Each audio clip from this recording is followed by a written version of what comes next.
Hey, what's up gamers? It's Kaelin here, and I'm bringing you another review, actually review number 95. Man, we're almost to 100, guys. Anyway, today's review is Metroid. You heard me right.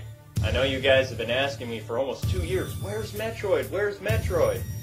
I was going to do a Metroid month, but things just got too hectic. In any case, here's Metroid, and you know what? Super Metroid isn't far behind it. Incoming transmission. Hunter Class 4, this is the Galaxy Federal Police under code M5110. I read you, Galaxy. This is Hunter. What have you got for me? We need you to get intelligence on the planet Zebes, and if possible, to destroy Mother Brain. That is all. Good hunting, Samus. I'll look into it, but it's gonna cost you. So long, Galaxy. First off, Metroid is not your typical platforming game. It's more like a non-linear action game, similar to that of its sister game, Kid Icarus. However, Metroid is more about the players exploring areas and finding secrets, instead of a straight path to victory, if you would. The main point of the game, much like The Legend of Zelda, is to collect different items and weapons. The reason why this is important is because it's vital for your survival. Metroid is more about exploring than anything else, and the planet is huge. Still, the whole point of this game is to find and eradicate the Metroids, take out Mother Brain, and escape the planet before it blows up, all in a bounty hunter's day's work. You know what? I'm really not going to explain the controls for you guys. You can hold the Wiimote, like so, like a NES controller. Alrighty, now the one button fires, and in order to use your missiles you have to hit the minus button. And then you can blast just about anything in the game. Ba-boom! You can also use the morph ball thingy, and you do that by pressing down on the command cross. But as you guys can tell, I love to use the missiles. The missiles are just so awesome. Now, in order to jump, you just press the 2 button, and if you have the screw attack, then you can take out just about any enemy, which is pretty cool. So, what can I say about this game's design? Well, a couple words come to my mind. Awesome, radical, tubular, basic, okay, plain, boring, great use of textures, very alien-like, and interesting. Now, the reason why I say it's interesting is how this game paved the way for future linear titles like Castlevania. Samus also has the ability to travel all over this planet using elevators, finding secrets. She can go left, right, up, down, anywhere. But at the same time, this game does fail at some design elements. Take the boss fights. Now, Kraid is just really not as cool as he looks later on in the series. Although the fight with Mother Brain and getting to her is very well designed. My favorite design stage has to be this one in No Fair. It's just, I love the lava, I love the stuff shooting at me, all the different enemies, the colors, everything works for this level, and I like it. Yep, No Fair is definitely my favorite design stage. I got nothing more to add. The music is great, and I have nothing against Metroid personally, although I'm not a fan of the NES Metroid's music.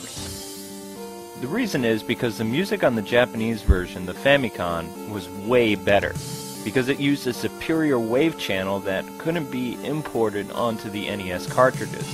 So based on that, the music could have sounded way better.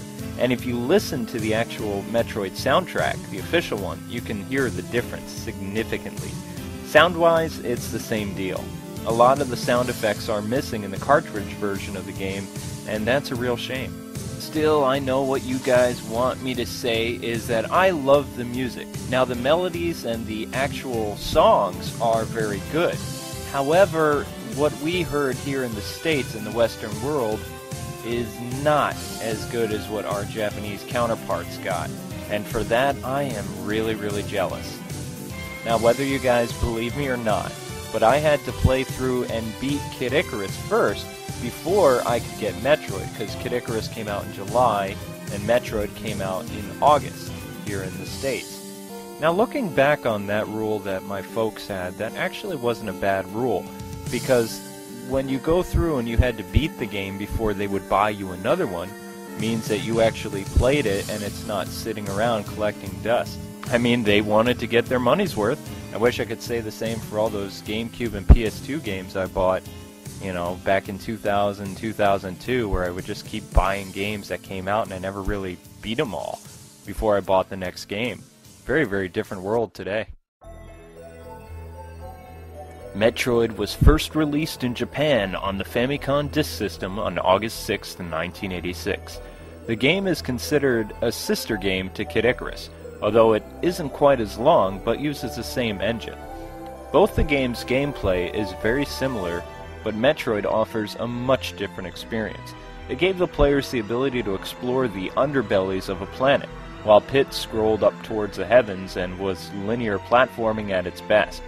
It should also be noticed that Kid Icarus had 13 stages and was actually considered a longer game, but Metroid is a much more massive world for the players to explore. Metroid, like Zelda, allowed players to save their progress, at least in Japan. On August 15th of 1987, Metroid released in the United States with drastic sound changes and a password system, like Kid Icarus. The password system was identical to Pit's. Once you died, a password would flash on the screen, and your character would reappear with low health and no weapons. Anyway, Metroid became so popular, and it overshadowed Kid Icarus a lot. Now, when players first played the game, everyone thought it was a dude. In fact, in the instruction manual it said that Samus is a character shrouded in mystery. Only after beating the game in under 2 hours revealed the hero to be a heroine, and she wasn't your typical princess damsel in distress gal. Samus was the first female video game heroine. Metroid got even more popular with the show Captain N and of course the Nintendo comics. The second Metroid game was for the Game Boy, and it actually brought back both Samus and the ability to save the game on a battery pack. Super Metroid was the third in the series, and it's my personal favorite Metroid game. In 2004, Metroid got a remake in Zero Mission. Metroid and Super Metroid are now on the Wii Virtual Console. Download them today. Rather than show you guys all the nitty-gritty of how to get all the secret items, energy tanks, etc., I'm gonna show you how to fight the bosses. Now, when fighting Ridley, just stand exactly where I am right now and just shoot missiles at him. That's all you do. Now, when fighting Mother Brain, it's a little bit more complicated.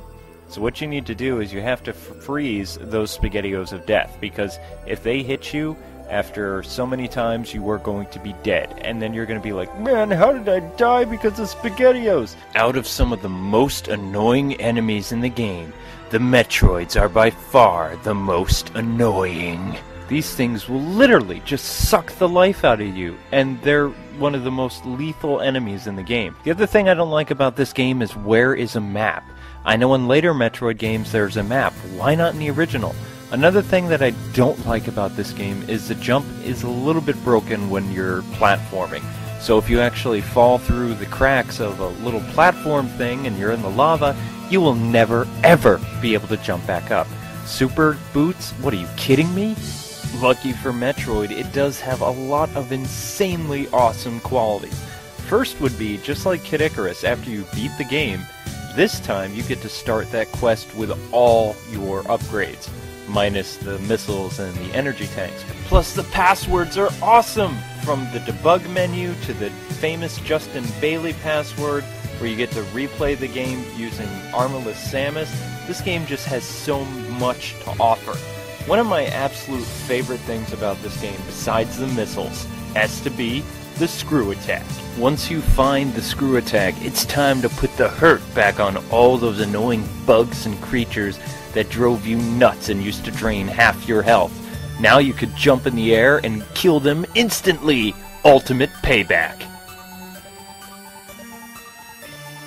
Man, I can't believe it's been over 20 years since I fought to save the galaxy with Samus. And I'm very happy to say that after all these years, the game still stands the test of time. Another big bonus, especially for Wii owners, is that the password system is very much intact and all the famous passwords work. However, I think you guys should play through this game without using the passwords, at least your first time through.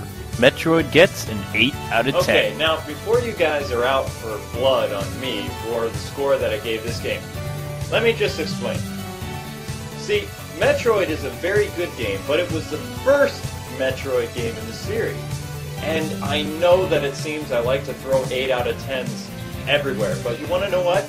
An 8 is a pretty good score, and it tells people, you know, you need to play it, and that's all an 8 means. Well, guys, God bless and happy gaming. Thank you so much for watching yet again. This is K-Wing saying, until the next time, gamers.